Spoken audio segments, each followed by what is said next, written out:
High, আমি রিম্পা। আজকে আমি তোমাদের এমন একটি গাছ দেখাবো যেই গাছটি তোমরা কিন্তু অনেকেই চেনো না।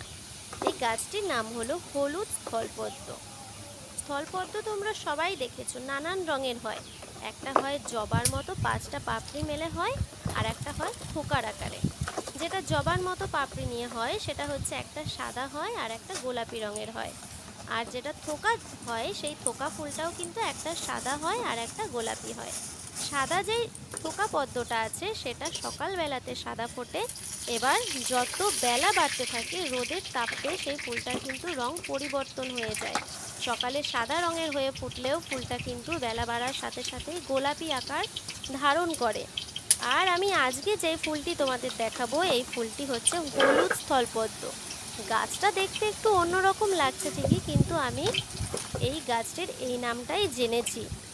এবার তোমরা দেখো এই গাছটি কিভাবে আমি টবে বসাচ্ছি।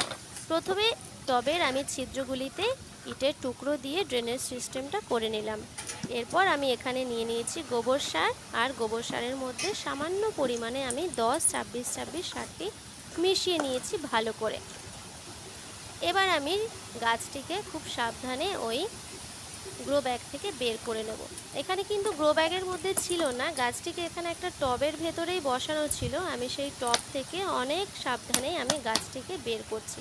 প্রথমে তো গাছটি বেরোতেই চাইছিল না, কারণ গাছটির শিকড় কিন্তু অনেকটাই বাইরের দিকে বেরোনো ছিল।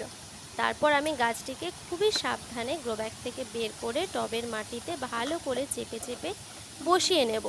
আমি যতদূর জানতে পেরেছি যে এই গাছের ফুলের জন্য নাকি সূর্যের আলো খুবই প্রয়োজন। এই গাছ ছায়া জায়গায় যদি রাখা হয় তাহলে কিন্তু গাছে ভালো ফুল আসবে না। সেই জন্য গাছটিকে সবসময় চেষ্টা করতে হবে যাতে দিনে 5 থেকে 6 ঘন্টা রোদের তাপ পায়, এমন জায়গায় তোমরা কিন্তু টবটিকে রাখবে। বা তোমরা যদি গাছটিকে মাটিতে লাগাতে পারো তাহলে তো খুবই ভালো হয়, কারণ এই গাছটি নাকি অনেকটাই বড় হয়। কারণ আমার কাছে এই গাছটি আগে কখনো ছিল না, নতুন আনা হয়েছে এই একটি মাত্র গাছ, সেই জন্য আমি সঠিকভাবে জানি না এই গাছটি যেটুকু শুনলাম নাকি অনেকটাই বড় হয়।